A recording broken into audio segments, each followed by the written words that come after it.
बाळूमामांच्या जीवनामधील दया पहा. बाळूमामा जोपर्यंत जिवंत होते, बाळूमामांच्या बग्यात येणाऱ्या प्रत्येक माणसाला बाळूमामांनी काही ना काही देण्याचा प्रयत्न केला. पहा, बाळूमामांच्या जीवनातला एक प्रसंग सांगतो. एक धनगर गरीब होता, घरामध्ये खायला काही नव्हतं, अत्यंत बिकट परिस्थिती आणि कर्जबाजारी झाला होता. एके दिवशी बाळूमामा त्याला रस्त्याने येताना दिसले. बाळूमामांच्या तो पायावरती पडला.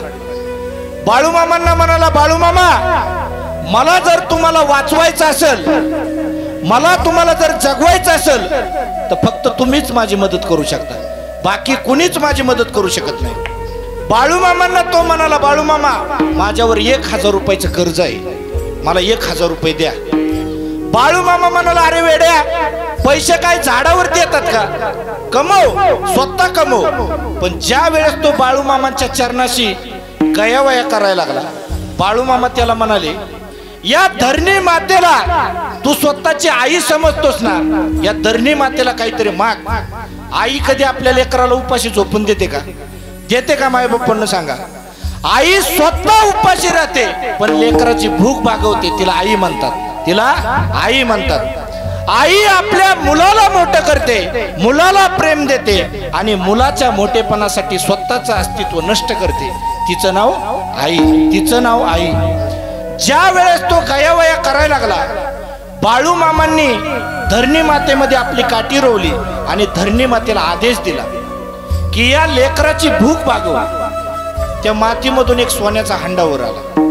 सोन्याचा हंडा वर आल्यानंतर बाळूमामा त्याला म्हणाले, हा तुझ्याच मातीतला हंडा आहे, घे, हा तुझ्याच रानामधला हंडा आहे. पहा, माणसाकडे इमानदारी किती असावी. ज्या वेळेस तो हंडा वर आला, त्याने हंडा सोडला.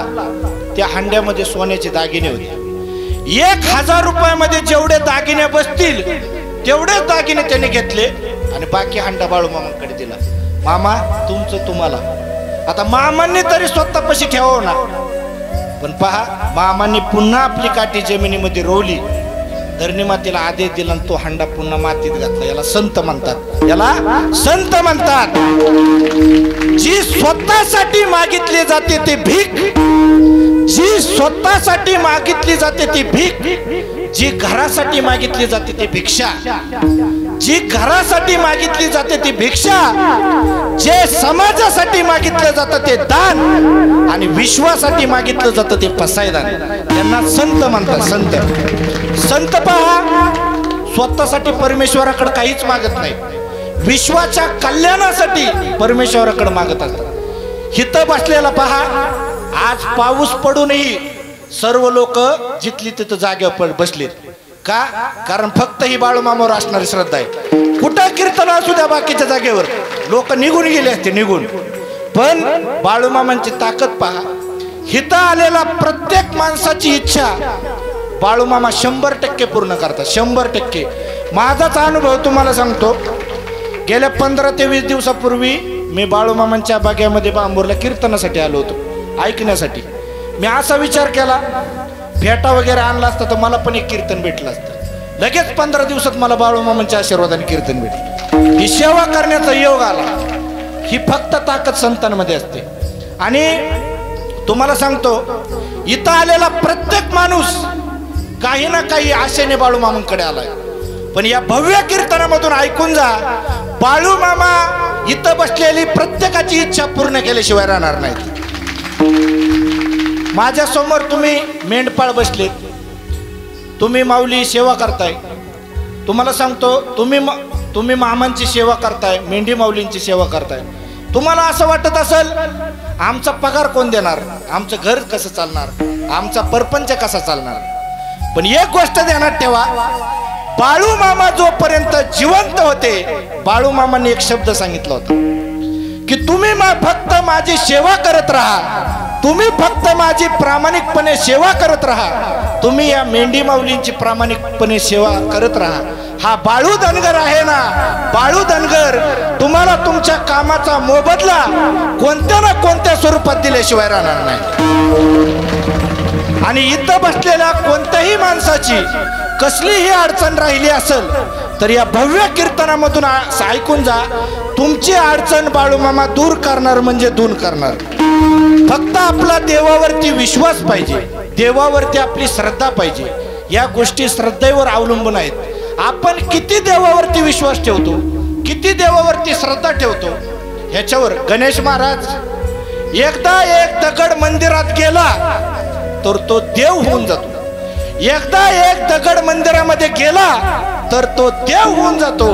आपण माणसं रोज मंदिरात सकाळ संध्याकाळ जातोय, पण आतापर्यंत आपल्याला माणूस सुद्धा होता आला नाही. माणूस सुद्धा होता आला नाही. व्हा माणूस, माणूस व्हा, माणूस होता आलं पाहिजे. त्यामुळे इथं आलेल्या प्रत्येक जणाची बाळूमामा इच्छा पूर्ण करणार. तुम्ही एक वेळेस देवाला घाबरला नाही तरी चालतात, तुम्ही एक वेळेस देवाला नाही घाबरला तरी चालतात, पण तुम्ही फक्त स्वतःच्या कर्माला घाबरा. कारण कर्म जर वसुली आलं ना तर कुणाचाच वशीला चालत नाही. त्यामुळे कर्म चांगले करा. देव कधी कुणाचं वाईट करत नाही, पण कर्माची फळं बघून घेतल्याशिवाय देव कोणाला सुट्टी पण देत नाही. त्यामुळे आयुष्यभर कर्म नीट करत राहा. पहा, बाळूमामांच्याच जीवनातला तुम्हाला दुसरा प्रसंग सांगतो. बाळूमामांचा एक श्रद्धावान भक्त होता, गुणाप्पा शिंगाडे नावाचा भक्त होता. एकदम श्रद्धेने बाळूमामांची सेवा करत होता. आणि त्या गुणाप्पा शिंगाडेचा एक मुलगा अंध होता, म्हणजे त्याला दृष्टी नव्हती. ज्या वेळेस हा गुणाप्पा शिंगाडे बाळूमामांकडे त्या मुलाला घेऊन आला दर्शनासाठी, आणि मामांचाच एक दुसरा भक्त होता बाप्पू शिंगाडे नावाचा. मामा त्या बाप्पूला म्हणाले, या गुणाप्पा शिंगाडेच्या मुलाला मी दृष्टी देऊ का? बाप्पू म्हणाले, मामा द्या ना, द्या ना, त्या बाळाला दृष्टी द्या. ज्या वेळेस मामाने त्या मुलाला विचारलं, का रे तुला दृष्टी देऊ का? तो म्हणाला, द्या ना मामा, पण म्हणले माझी एक आट आहे, मी तुला दृष्टी देतो, पण ज्या वेळेस तुला स्पष्ट दिसायला लागेल त्यावेळेस तू माझ्या पाठीमागं पळायचं आणि मला शिवून दाखवायचं, तरच तुझी दृष्टी राहील, अन्यथा तुझी दृष्टी निघून जाईल. ठरल्याप्रमाणे मामांनी काय केलं, हातामध्ये भंडारा घेतला आणि त्या मुलाच्या अंगावर टाकला. त्या मुलाला स्पष्ट दिसायला लागलं. पहा, ही तुम्हाला काही लोकांना वाटतं ही अंधश्रद्धा आहे, पण एक गोष्ट ध्यानात ठेवा, ज्या वेळेस ज्ञानोबरायांनी रेड्याच्या डोक्यावर हात ठेवला तर रेडा वेद बोलू शकला, रेडा वेद बोलू लागायला लागला, तर आपल्या बाळूमामाने भंडारा टाकल्यानंतर या मुलाला का दिसलं नसत? संतांमध्ये ती ताकद असते, संतांमध्ये ती ताकद असते. मुक्याला बोलायला होऊ शकतात आणि अंध व्यक्तीला दिसायला होऊ शकतात. ज्या वेळेस मामांनी त्या मुलाच्या अंगावर भंडारा टाकला त्यावेळेस त्या मुलाला दिसायला लागलं, स्पष्ट दिसायला लागलं, आणि ठरल्याप्रमाणे तो मुलगा मामांच्या पाठीमागे पळू लागला. आता पहा, विश्वाचा मालक पुढे पळतोय आणि तो मुलगा माग पळतोय. कसं शक्य आहे धरणं? मामा पुढे पळताय, तो मुलगा पाठीमाग पळतोय. शेवटी तो मुलगा मामांना पकडण्यासाठी असमर्थ ठरला आणि ठरल्याप्रमाणे पुन्हा मामांनी भंडारा हातामध्ये घेतला, त्या मुलाच्या डोक्यावरती टाकला आणि त्याची दृष्टी निघून गेली. सर्वांना वाईट वाटलं. मामा गाव, मामा गाव, या गरीब मुलाची दृष्टी काढून घेतली. द्यायचीच होती दृष्टी तुम्हाला तर कायमस्वरूपीसाठी द्यायची होती, अशी दृष्टी का काढून घेतली? मामा म्हणाले, ऐका, देव कधी कुणाचं वाईट करत नाही. देव तुमचं चांगलं वाईट ह्याच्यासाठी करतो की ती तुमच्या जीवनामध्ये ती गरजेचं असतं. मामाने दिलेलं उत्तर आहे का? मामा म्हणाले, या मुलाच्या हातून भविष्यात 7 खून होणार होते, या मुलाच्या हातून भविष्यात 7 खून होणार होते, म्हणून या मुलाची मी दृष्टी काढून घेतली. पहा, संत म्हणजे मामा म्हणजे साधे सुधे कोण नाहीत, तर मामा शिवशंकराचा अवतार आहे. आणि या बग्यामध्ये आल्यानंतर मामांचं वर्णन जर करायचं असेल तर ऐका, आदमापुरात वामाच्या दारात भक्त नाचतो, आदमापुरात वामाच्या दारात भक्त नाचतो, भक्त नाचतो मामाचा छबिन साजतो, भक्त नाचतो मामाचा छबिन साजतो, भक्त नाचतो मामाचा छबिन गाजतो, भक्त नाचतो मामाचा छबिन गाजतो. आदमापुरात मामाच्या दारात भक्त नाचतो, आदमापुरात मामाच्या दारात भक्त नाचतो. भक्तानाच तो ममता जबिन साजतो भक्तानाच तो ममता जबिन साजतो भक्तानाच तो ममता जबिन गाजतो भक्तानाच तो ममता जबिन गाजतो बाळू मामा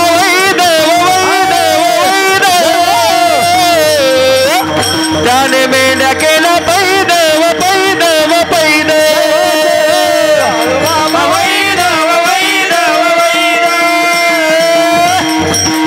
याने मेंढ्या केल्या पैदव पैदव पैदव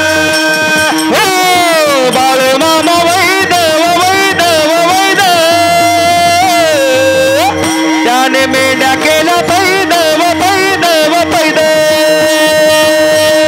बाळू मामा वैदव वैदव वैदव ताळी ताळी याने मेंढ्या केल्या पैदव पैदव रुद्राचा अवतार फोरयो राहतो आदमापुरा रुद्राचा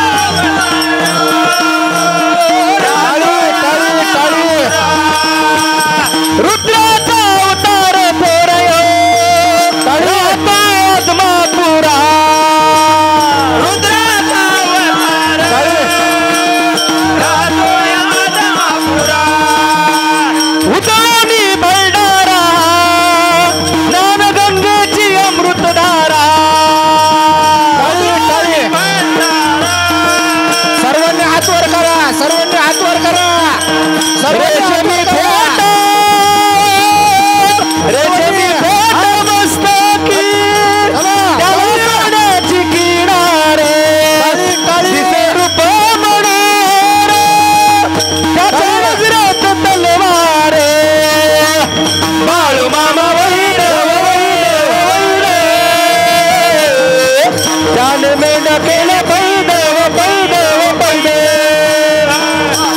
बाळू मामा वैदव वैदव वैदव त्याने मेंढ्या केल्या पैदव पैदव बाळू मामा वैदव वैदव वैदव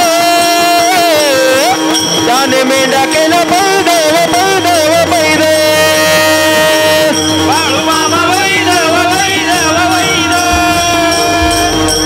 त्याने मेंढ्या केल्या पैदव पैदव बोला बाळू मामाच्या नावाने बोला बाळू मामाच्या नावाने बोला बाळू मामाच्या नावाने मला बोलण्याची लई इच्छा आहे पण मागून सूचना येतात आता काय सांगावं मामांबद्दल बोलावं तेवढं कमीच आहे पण जाऊ द्या आजच्या ह्या दिवशी ह्या नारळाच्या गादीवर मी मामांच्या समोर उभा राहिलो एवढंच माझ्या जीवनाचं सार्थक झालं याच्या पलीकडे मी काय बोलू शकत बस इथं येऊन फक्त मला मामांचा आशीर्वाद घ्यायचा होता आणि तेवढी इच्छा माझी मामांनी 15 दिवसातच पूर्ण केली तर इथं बसलेल्या प्रत्येकाची इच्छा पूर्ण होणार पहा तरी मी थांबणार नाही 5 मिनिटं घेणार आहे जाता जाता मामांची अनेक एक कथा तुम्हाला सांगून जाणार तर ऐका मामा मेंढी माऊलींना चारा भेटण्यासाठी वनवन हिंडायचे गावोगावी फिरायचे कर्नाटक प्रांतामध्ये 1901 माळावर तळ ठोकला वाऱ्यागत बातमी पसरली बाळू नावाचा एक धनगर यरगट्टीच्या माळावर खूप मोठा लावा जमा घेऊन 1100-1200 मेंढ्या घेऊन आलाय आणि त्याच्याकडे खूप मोठी संपत्ती आहे वाऱ्यासारखी बातमी पसरली पण मामांचे भाविक तिथं पण होत्या मामांचे भाविक गावोगावी बातमी पसरली मामाकडे प्रत्येक जण स्वतःची समस्या घेऊन यायचा स्वतःचे दुःख सांगायचा आणि सुखप्राप्तीच्या आशेने मामांकडे येत होता रोज 10, 11, 12, 12:30 पर्यंत मामांकडे गर्दी हटत नव्हती पण त्या काळामध्ये कर्नाटक प्रांतामध्ये यरगट्टीच्या माळाजवळ एक दरोडेखोर राहत होता बाळू आप्पा बागडे नावाचा एक खुंकार दरोडेखोर राहत होता आणि तो दरोडेखोर अशा छोट्या मोठ्या चोऱ्या करत नव्हता मोठा डाका टाकायचा म्हणजे एखाद्या सरकारी मालमत्तेवर एखाद्या मोठ्या खजिनावर डाका टाकायचा त्या बाळू आप्पा बागड्याला ही खबर पोचली बाळू आप्पा बागडे मनोमन खुश झाला. त्याला वाटलं आता मोठा अपकाला लपका होणार आहे, पण त्याला काय माहिती बिचाराला बाळू मामांना वर लपका हाणायला तू एवढा मोठा आहे का बागडे. ज्या वेळेस ही बातमी कळाली सगळ्या बाळूआप्पा बागडेने त्याच्या सगळ्या 21 साथीदार, म्हणजे एकटा चोरी करत नव्हता तो, एक दोघ घेऊन चोरी करत नव्हता, 21 जणांना घेऊन तो दरोडा टाकायचा.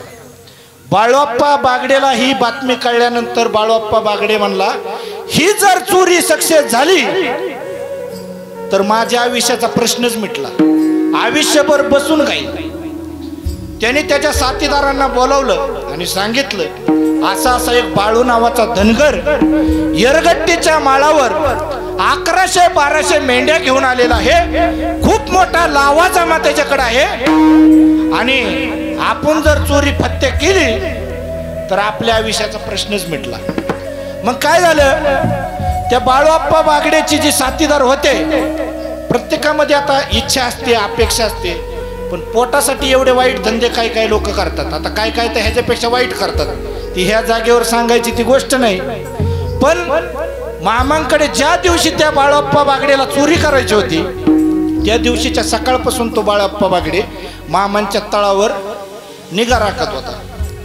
कशी चोरी करायची, कोणी कोणत्या टायमाला बाहेर पडायचं, कोणी कोणत्या टायमाला आत जायचं, आणि सगळं ठरलं. ज्या वेळेस मामांकडे भक्त येत होते 11 वाजल्या, 11:30 वाजल्या, 11:30 नंतर गर्दी कमी झाली. जे मेंढपाळ बंधू होते हे निवांत झोपले आणि 11:30 नंतर बाळूआप्पा बागडे आणि त्याचे 21 साथीदार, मामाचं फक्त तळ तिथून अर्धाच किलोमीटरवर होतं, ही सगळे जमा झाले. जमा झाल्यानंतर सगळ्यांमध्ये चर्चा चालू झाली. ही चोरी जर फत्ते झाली, एक म्हणला मी तर माझ्या घरावर सोन्याचीच कौलं टाकेन, ते म्हणला तुझं लांब राहू दे, मी तर माझ्या बायकोला सोन्यानेच लढवील. अरे तू तेव्हा म्हणला तुमचं राहू द्या, मला घरच नाही, मी आधी घर बांधीन. ही चर्चा चालू झाली, मनोमन खुश झाली. आणि ज्या वेळेस यांची चर्चा चालू झाली 12:30 वाजले, 1:30 वाजले, ती हळूहळू चालायला चालू झाली. त्यांचं ठरलं होतं रातच्या 3:30 वाजता चोरी करायची, 2:30 वाजता चोरी करायची. चालायला लागले, चालत चालत दमले, 3:30 वाजले. 3:30 वाजले तरी तळे येणार, 4:30 वाजले. अरे ती म्हणले अर्धा तासाच्याच अंतरावर होतं, अर्धा किलोमीटरच्याच अंतरावर होतं आणि तळ कस काय येणार. तो बाळूआप्पा बागडे खूप हट्टी माणूस होता. तो म्हणला तळ येत नाही ना, आता चालायचं नाही, आता पळायचं. तो सगळ्यांना घेऊन पळायला लागला जोर जोरात. पळत पळत राहिले, 4:30 वाजले, 5 वाजले, पण तळ काय आहे ना. ते बाळाप्पा बागड्याचे जे साथीदार होते ते म्हणाले ए बागडे, आता आम्हाला एखाद्या बारक्या पोरानं थोबाडात मारली ना तर आम्ही जमिनीवर पडन, एवढी सुद्धा आमच्यात ताकद राहिली नाही. काय झालं, बाळूआप्पा बागडे हट्टी माणूस होता. तो म्हणला मामांचं रूप ह्यो 6.5 फूट 7 फूट जो बाळू धनगर आहे ना, हा नक्कीच कुणीतरी एखादा चेटूक असणार आहे, नक्कीच हा कुणीतरी ह्याच्याकडे चेटूक आहे. तो मनोमनी रूप आठवायला लागला बाळू मामांचं. आता या विश्वाच्या मालकाचं रूप कसं आहे तुम्हाला सांगायची गरज आहे का. तो म्हणला काही झालं तरी आपण 6 वाजले, दिवस उजाडला, काही झालं तरी आपण बाळू धनगराच्या तळावर जाऊन यायचं.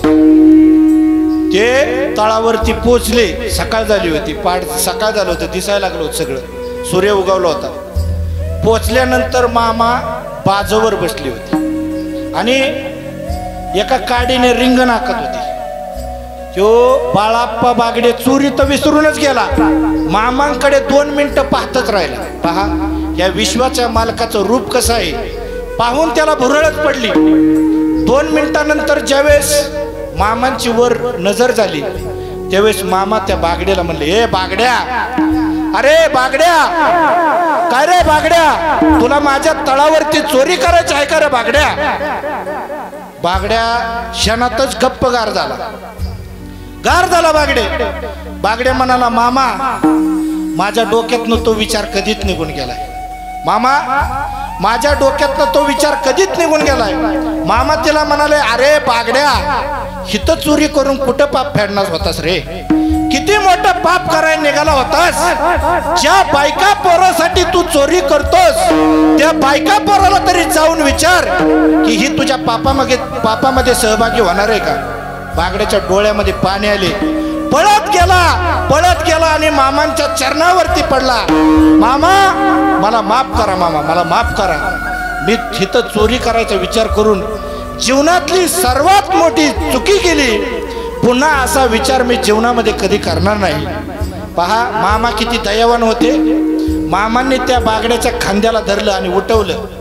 म्हणाले बागड्या आता तू घरी जाऊ नकोस, 2 दिवस इथं राहा आणि इथला प्रसाद घेतल्याशिवाय घरी जाऊ नको. बागड्या ठरल्याप्रमाणे 2 दिवस मामांच्या तळावरती राहिला आणि त्या बागड्याच्या जीवनाचा उद्धार झाला. उद्धार बोला बाळू मामाच्या नावाने, बोला बाळू मामाच्या नावाने. आता हात वर करा, हात सगळ्यांनी वर गेला. ओम नमः शिवाय, ओम नमः शिवाय. बाळू मामा नमः शिवाय.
आजची मामांच्या